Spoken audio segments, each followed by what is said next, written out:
All right. Well, it's 11 o'clock, so we'll go ahead and get started. I'll start off by introducing myself. My name is Sarah. I'm the Market Center Coordinator here at KW Legacy. Most of you might know, you might not know, I have a background in graphic design and a minor in communication studies. But during my communication studies track, I took a special interest in human interactions. So most of what I studied up until this point was human interactions and how, people work with each other, how we communicate with each other, and what the benefits are to good communication or competent communication. So I want to start off by asking, how many of you have hate having difficult conversations or conversations about uncomfortable topics or situations or something that might have happened that upset you or upset another person? How many of you just avoid them? You just don't want to have those conversations. You say, I'm going to wait and see if it resolves itself. All right. What kind of difficult conversations? And for the people on Zoom, feel free to unmute and speak up and participate. I'm going to probably ask a couple of questions throughout the class. But what kind of difficult conversations have you had? Hi, this is Angie Jack. I've had one of the difficult conversations I've had was to lower my commission.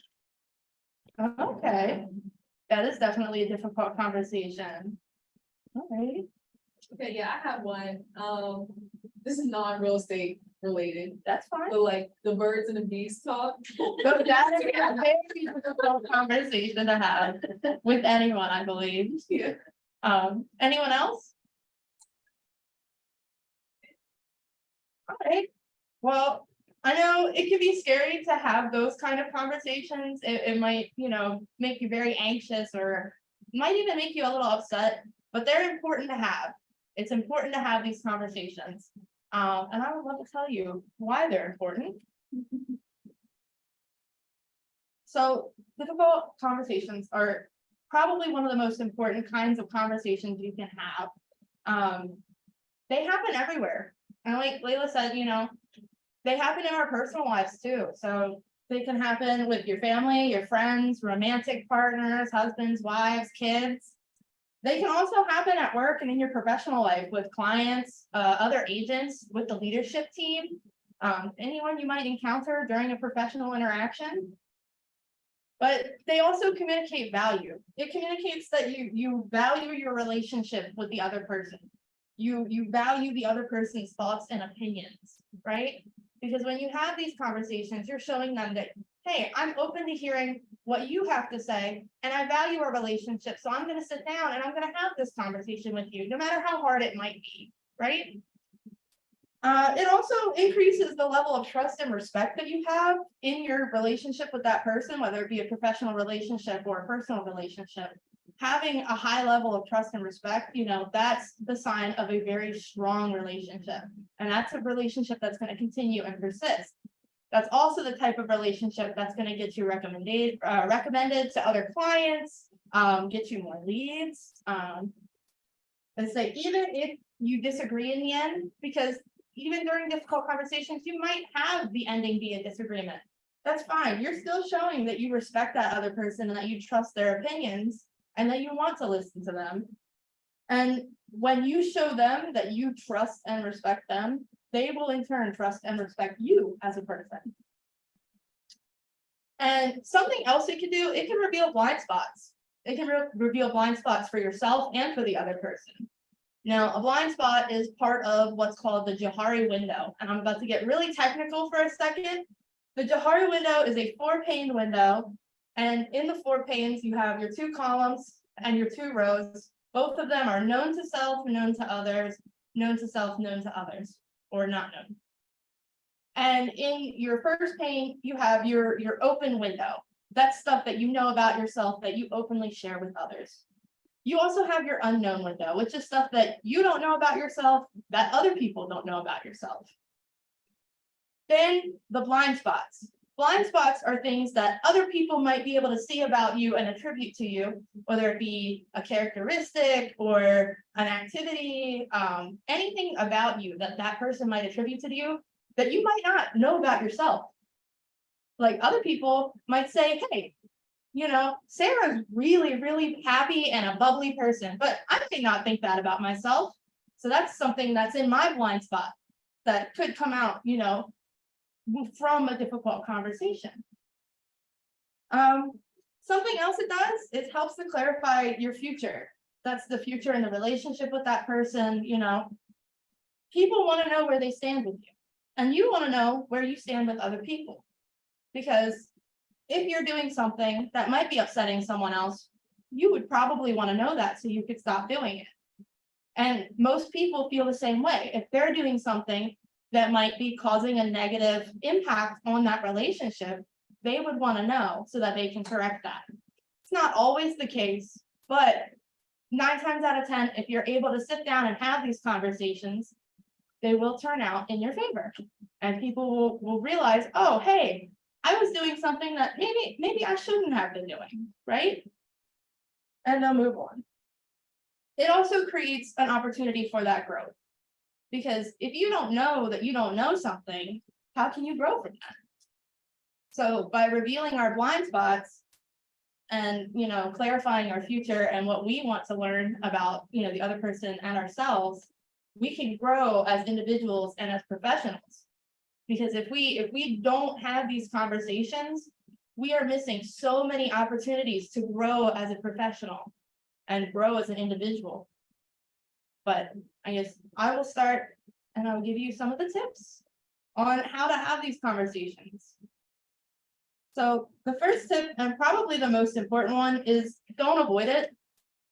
Like we talked about earlier, you know, you might want to step away, you might want to back up and see if it resolves itself.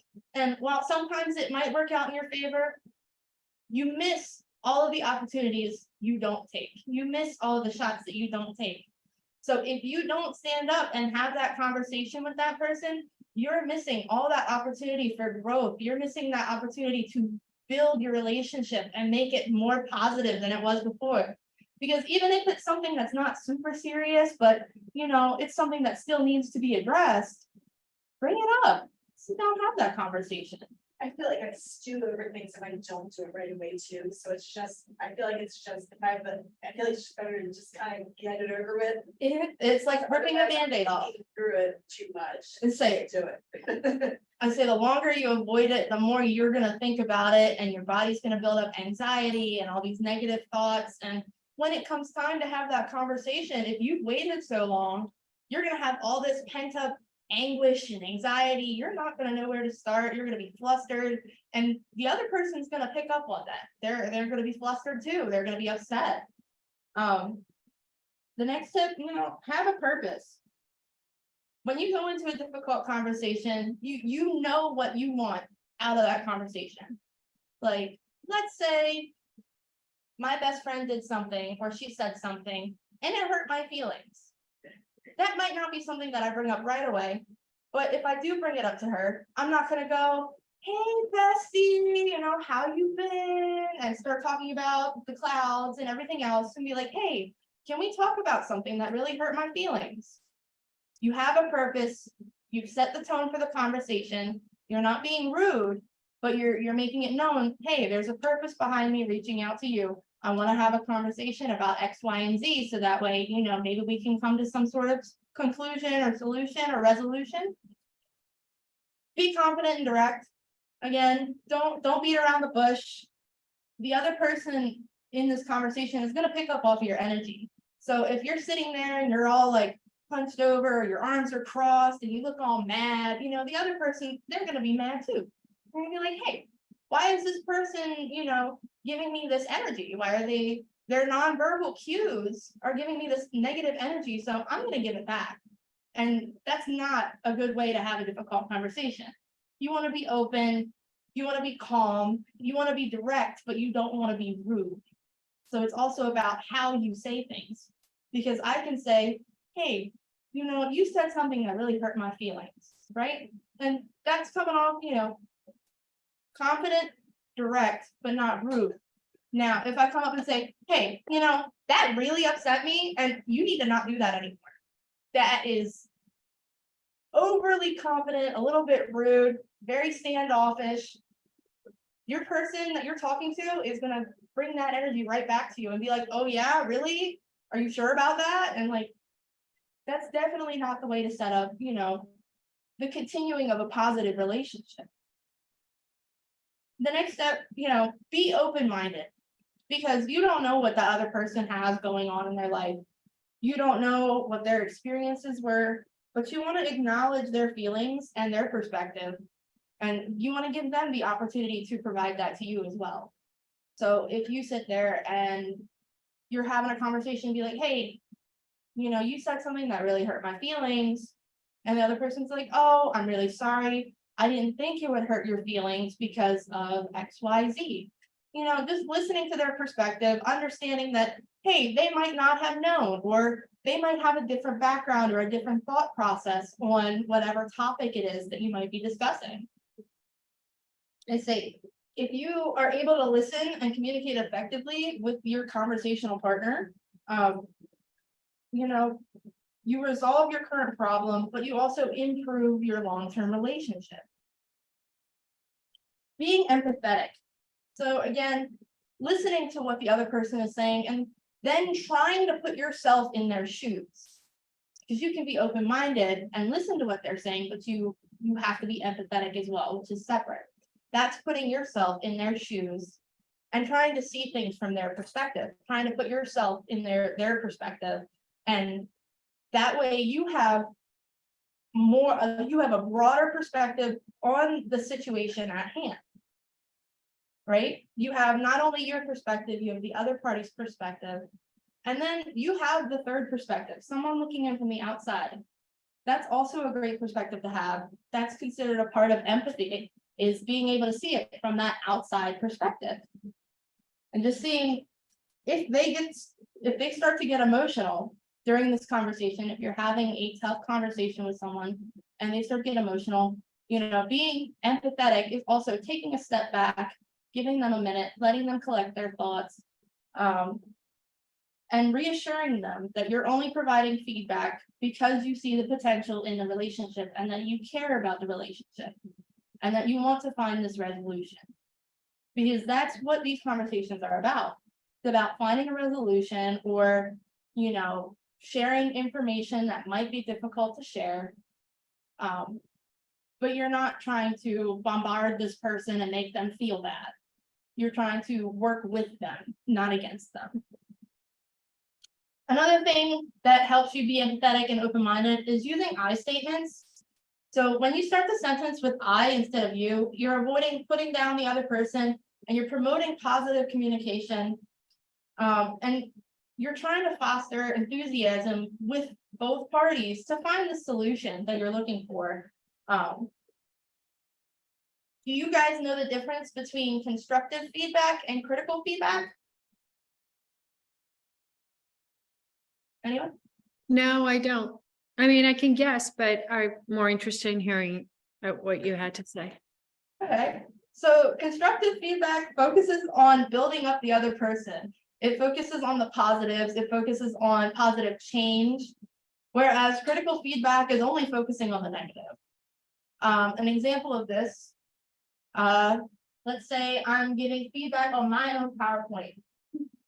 Constructive feedback would be, okay, I really enjoy it. I think it's got a good concept.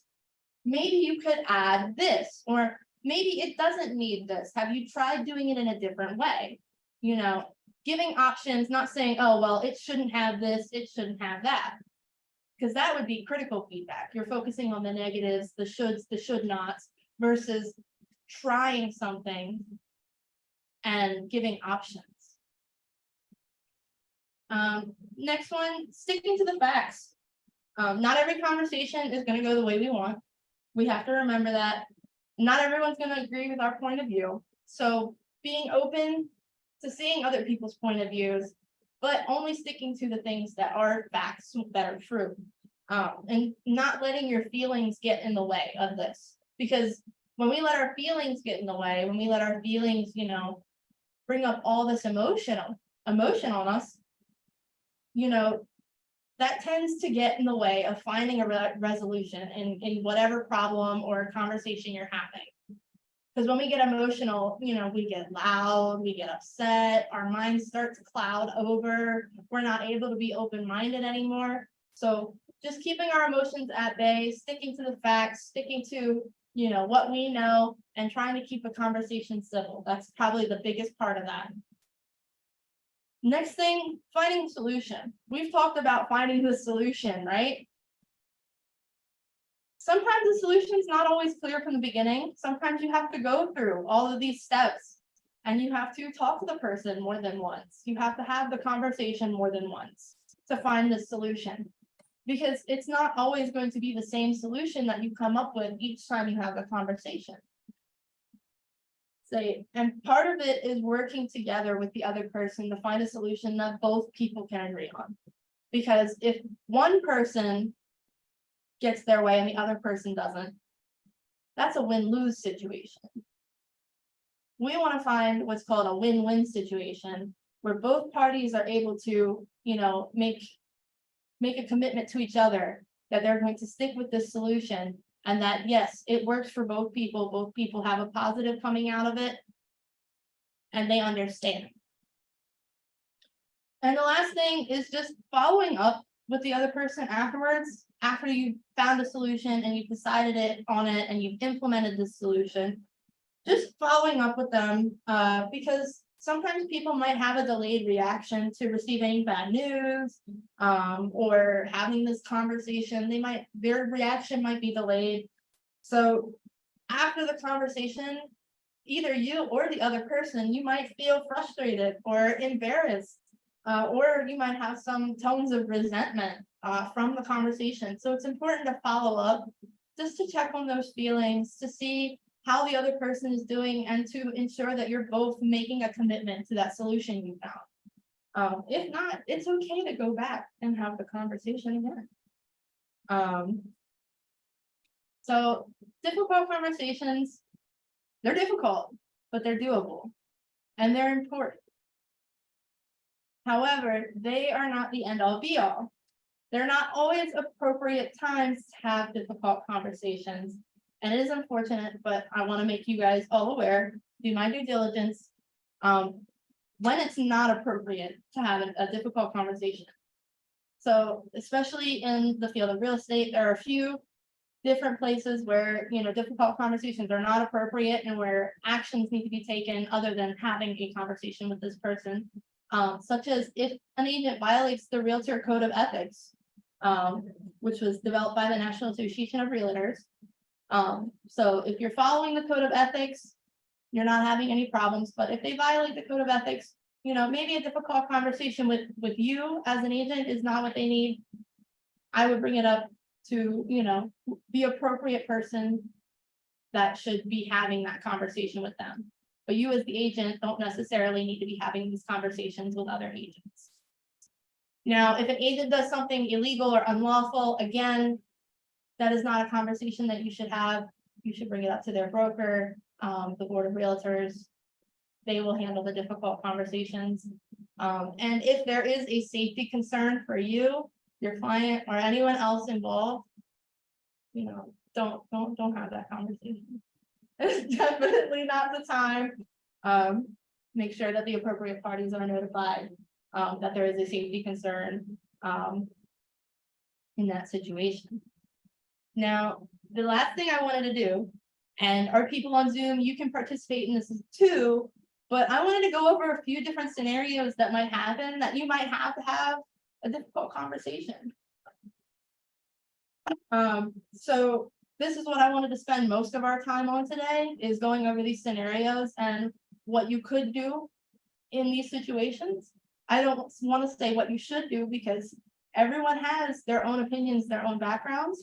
And so these are just examples of what you could do in this situation. So something that I've seen a lot in my time here already is having a client who's very indecisive about what they want, whether it be buyer side or seller side. Someone that just, they don't know anything about real estate, and so they're not really sure what they want.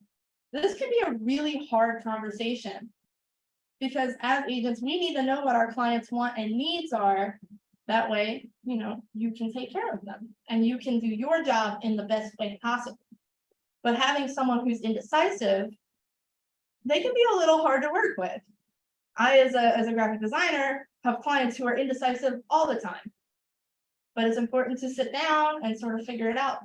So I want to hear from you guys. What would you do, or what kind of conversation would you have if you had a client who was really indecisive? And you can take this in any way you want.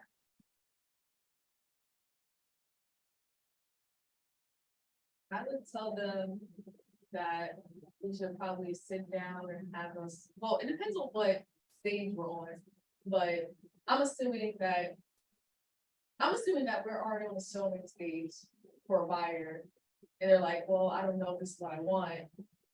We'll have to go back to stage one and do a strategy session to figure out exactly what they want, so that we're both not wasting our time viewing homes. So, yeah, just a strategy session to figure out what exactly they want. Okay, strategy session.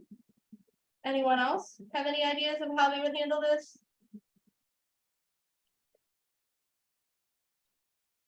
Let's say your client's not sure if they.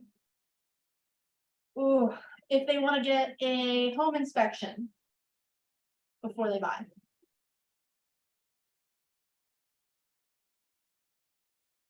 Well, I mean, I would give them the pluses and the minuses, and there are more pluses than minus for them to not have a inspection. I'm sorry, there's more minus than pluses to not having a home inspection. And I would document me having that conversation with them on email or text in case they come back to me and say, you screwed me over. That's a very good idea. I like that. Making sure you have it documented. That way you can prevent that fallout in the future. And doing a pros and cons list. The indecisive thing, a lot of times it seems like that's because they can't get what they want for the money they have. So when we start the process, they want A, B, C, D, E, F, G, and here's how much money they have. So it sort of seems to me like a lot of times it's not that they couldn't have decided upfront because they weren't aware of what the market has, you know. So sometimes, like, you just have to go back to a strategy session, like you were saying, and prioritize.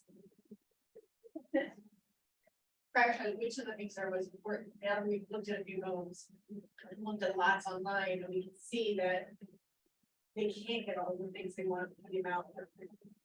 Okay, all right.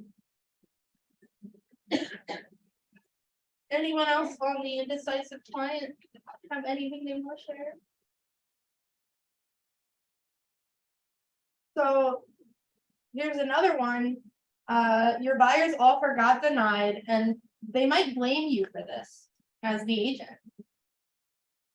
How would you handle that? How would you handle an upset client who just saw their dream home and they put in an offer and they thought it was a great offer, but it got denied and now they're blaming you?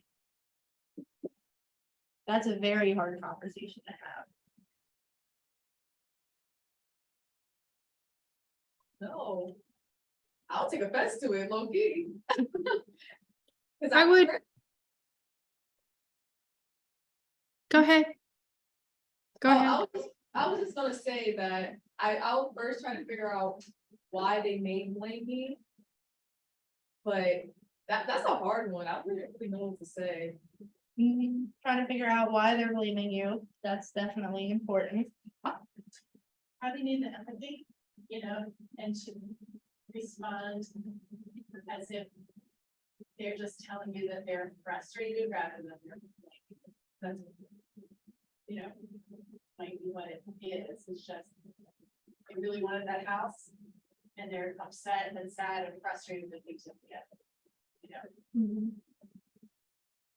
Cause you might be the first person they talk to, or you might even be the person giving them the bad news. So, you know, they might take it out on you, and as a client, you know, as an agent, you know, that's something that you have to deal with a lot, is the lashback from your clients, because you're the person that they talk to about this stuff. You're the one that's giving them all their information. You're their guide, their mentor through this process. And so when something, doesn't go their way, you're that person that's gonna end up taking the brunt of it. So having the empathy, they're definitely important. Angie, I know you wanted to say something. What I like to do is really, first of all, not, get their expectations really high. So I do like to give them all the information ahead of time before making the offer and letting them know all the pros and cons, and also letting them know what the market is like. And I do that by calling the agent and finding out first if there were other offers at the table, about the property, anything that the other agent would be willing to disclose. And then, having sort of like all cards on the table that, yeah, we're going to do this, but this could happen, this could happen, this could happen. One of the things that, little thing, but when you're making an offer, you're trying to put, the best offer that you can possible right off the top. But my last deal, the lady, the buyer wanted, deep cleaning of the house, and I didn't put that on the contract. And all they're, legally required to do is just sweep it, and that's it. Well, when she did a final inspection, the house was dirty. The kitchen cabinets were not even like wiped down. And because I did not put that on the contract of the offer, I couldn't request it. We couldn't, they were not contractually bound to do it. And, it could have cost, it does cost about $250 to really deep clean a place. So my client was not happy about it. So I just coughed up the money and I did it on my own, and I paid for it. And, she was appreciative and all of that. But from now on, I'm going to let them know, do you want this? And this, what happens, they're legally to do this, so they have all the information, so they can come back and say, okay, well, I got the place, but I want them to do blah, blah, blah. No, you should have told me that beforehand. But if they don't know these 5-6 things ahead of time, they can't make that decision. So I think education is really important. So being proactive and educating your clients beforehand, that way you don't have to be as much in the situation, or it lowers the chances of something like this happening. I really like that as well. Anyone else on having your buyer's offer getting denied and then being upset? What about having a seller who wants to list their home for way too much and they're giving you a really hard time about it? They won't budge.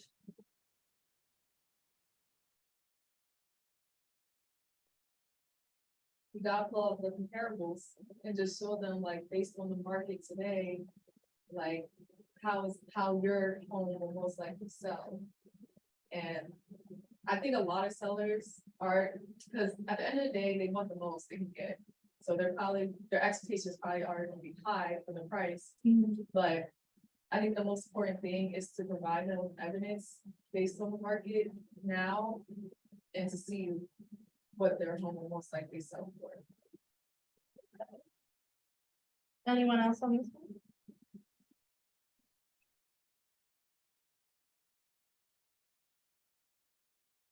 All right.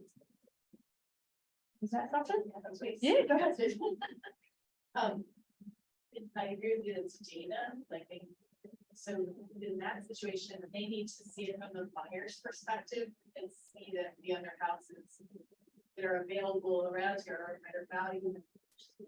So I'll often go to an open house in the area myself, so that they can actually walk into a house that's their competition and see, okay, well, this one's listed for less money, or it has more updates in here, or whatever it happens to be, so they can see the difference, because it becomes more clear than,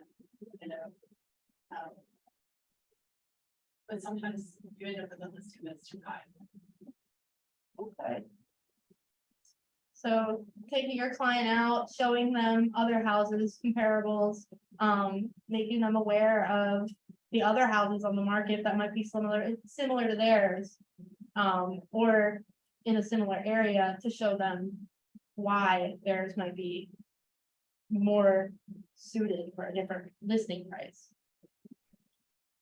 And the last one that I had was your client's expectations aren't matching up with reality, which I think all three of the previous situations we kind of covered a little bit, but just someone who has really high expectations either for the house that they want to buy or the house that they're selling. And how do you handle that? How do you break your client's little heart and tell them, hey, your expectations are just a little bit too high, maybe, rein it back a little bit, let's look at it from a different perspective. What would you guys do?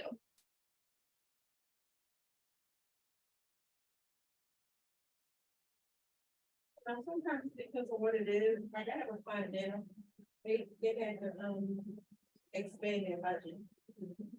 So what I did was, he told me a certain price, but I expanded it and sent them houses. And then he told me, like, oh, I didn't know that, the budget that I had wasn't going to give you what I had. So he agreed to open up his budget. I also think it depends on the client. Like, if they could, see, me, I'm kind of more straight up. I'm kind of like, and maybe I should add more empathy, but it depends if the client can handle the reality. So, but me, I'm more straight up. I'll just play some.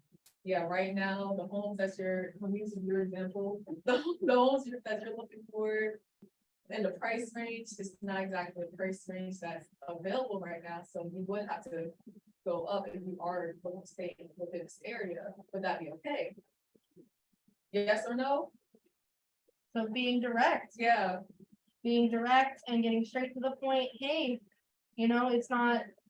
this isn't gonna be what you want. Maybe if you try this, you might get a better outcome. Right?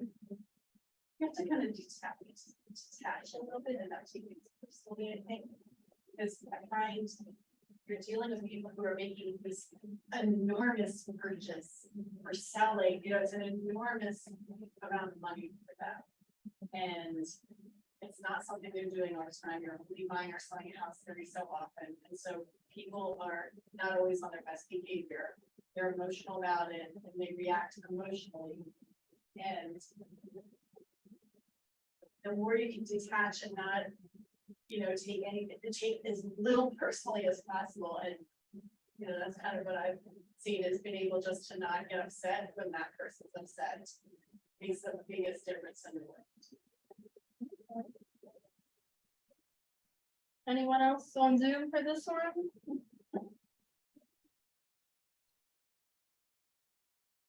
Does anyone else have any scenarios that they can think of that we could go over? Anything that might have been a past client or an interaction with an agent? Just something that might have been difficult, something that might have been a hard situation that you had to navigate through. Someone mentioned it on Zoom, about the commission, like negotiating commission. Okay, so, Nancy, are you able to tell us a little bit about the situation? Like if you give us a scenario, you had to, I'm sorry, you're talking to me? yeah, we were talking about you brought up earlier having a conversation about your commission. Yeah. We were wondering if we could use that as a scenario to talk about. Yeah. Well, I mean, I start at 6%, that I won 6%. And, the whole thing about, obviously they're going to try to get it as low as possible. And that's a hard conversation to have for me. But I've kind of started being more confident. I remember Ilana breaking down that 2.5% or 3% that we would get from our end and how that is broken down. So I've used that to kind of let them know, hey, you know, I will get 3%, but like 1.5 goes to the brokerage or whatever that percentage is. And then, you know, this goes to there and that goes to there. So I really end up getting this amount of money, you know, to kind of really break it down for them. They can understand a little better because they think that you can, you know, you're getting, some of them might think that you're getting that whole 5% or 6% or whatever it is, your percentage you're asking, not understanding how it gets split. So that has ended up being beneficial for me.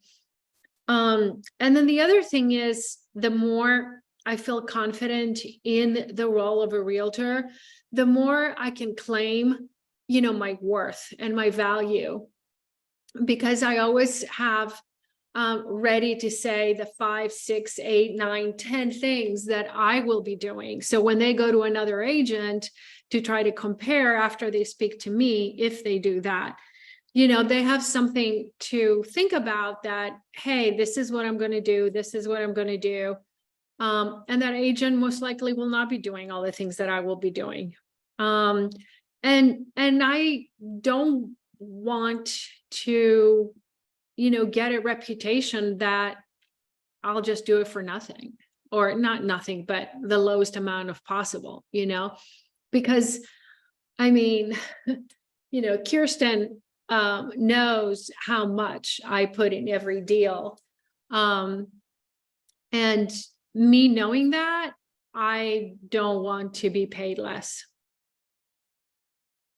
That's completely understandable. I totally get it. As a freelancer myself, making sure that you get paid what you're worth is very important. And it can be a very difficult conversation. Money is one of those topics that a lot of people struggle with. And, you know, being in real estate, you're dealing with these huge financial transactions. Like Kirsten said earlier, you know, people aren't always on their best behavior. They might be really anxious. They might be nervous. I know when I go apartment hunting every once in a while. I'm not moving out anytime soon, but I like to look at it. But I get anxious just looking at some of the prices. I'm like, oh my goodness. So, you know, being aware that, you know, people have these backgrounds, they might, you know, they might be a little anxious around money or people, or they might have a hard time making big changes in their life. And as agents, we tend to, well, you guys tend to get really personal with your clients, because this is a big purchase. This is a big change in their life. And so you guys get to know your clients on a real personal level. You get to know about their families, you know, you get to learn about their home, because their home consists of their family, their friends, their animals, their livelihood, what they do, what they don't do, what they're going to be using the property for. And when you get so personal with people, sometimes you have these difficult situations, because I feel like you guys get personal with people really fast. I know in some of your appointments that you have and some of your meetings to just get to know people, you get really in depth with them, and you learn a lot about them. So it's important to be mindful that these people are sharing that information with you in confidence. And you have to respect that information that they're sharing with you, but you also have to respect yourself, because it is your job. And like Lachelle said, you are a professional. And so you need to be treated as such. So having these difficult conversations ensures that both the client and yourself get to be treated with a level of respect that you deserve. Does anyone have any other scenarios that they would like to go over? And we have a few minutes left. Does anyone have any questions? Anything that they would like to share?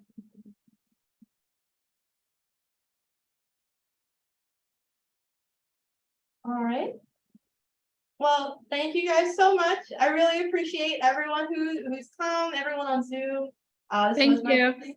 My first Thank class, you. so I was a little nervous, so I appreciate you guys bearing with me through it. Thank you.